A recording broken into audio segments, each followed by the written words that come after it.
So, paano ba gawin yan? Yung merong screen sa taas, tapos sa baba ay may pangalan mo. Kung interesado ka, tapusin mo ang video na to. So, una, punta ka sa Google Chrome. Mag-search ka ng Gemini AI. Kailangan naka-login ka gamit ang iyong Gmail dyan para makapaggawa ka sa Gemini. So, ito na nga ang makikita mo pag open mo niyan. At dito sa baba, may plus sign. Pipindutin mo yan and then upload files and then media picker. Para makapag-upload tayo dito ng picture. Yung picture na ilalagay dito ay yung screenshot ng inyong Facebook at saka yung picture nyo.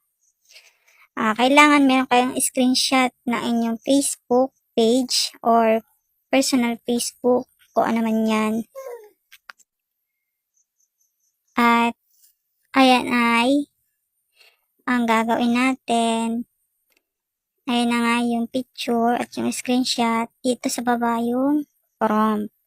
So yung prompt na ito, ilalagay ko sa description box. At makikita yun sa ibaba ng caption dito sa aking YouTube channel. So dito papalitan mo ng pangalan mo. Yung prompt, i-edit mo lang. Yan o. Kung nakikita nyo, nalagyan ko ng pangalan ko, Jellyanne. And then, click lang natin yung arrow para mag-generate na yung ating picture. So, ayan yung prompt na in-edit ko. Nilagay ko ng pangalan ko. Tapos, pinindot ko yung arrow para mag-generate na yung ating screenshot at yung ating picture. So, wait lang natin lumabas yung ating AI photo. Dito pala sa aking YouTube channel ay kung hindi ka pa nakasubscribe, baka naman. So, ito na nga po yung resulta ng ating ginawa. So, ayan. Kung makikita nyo, ito siya. Wait lang. At kung gusto nyo palang i-save yung inyong ginawang ganyan, long press nyo lang yung picture. Tapos, may makikita kayong download image. Download nyo lang para mapunta yun sa inyong gallery. Para ma-post nyo na sa Blue Up at sa Black Up. So, yan. Ito yan. Nilang press ko lang. Tapos, may lumabas na download.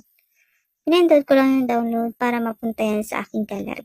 So, ang resulta ay depende sa picture na ilalagay nyo. So, ito yung aking Facebook page. Dito sa aking Facebook page, nag-upload ako ng mga picture. For example, ito. So, ayan, AI prompt din yan. Ginamit ko dyan. At, nasa caption yung prompt na ginamit ko. So, kung gusto nyo ng mga ganyan, ay pwede kayong bumisita dito sa aking Facebook page at i-copy nyo lang dahil nasa caption lang yung aking prompt na ginagamit. So, ito yung aking Facebook page, Jellyanne Vlogs 2.0. And, syempre, don't forget like or follow sa aking Facebook page.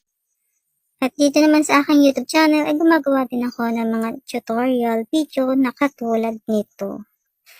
Jellyanne Tutorial yung pangalan ko sa aking YouTube channel. At dito ay nag-upload ako ng mga ganitong video. At sa bawat video, doon ko inilalagay yung prompt na ginamit ko. So, ilalagay ko lang sa description box yung AI prompt. Nag-upload din ako dito ng mga tutorial about turning up.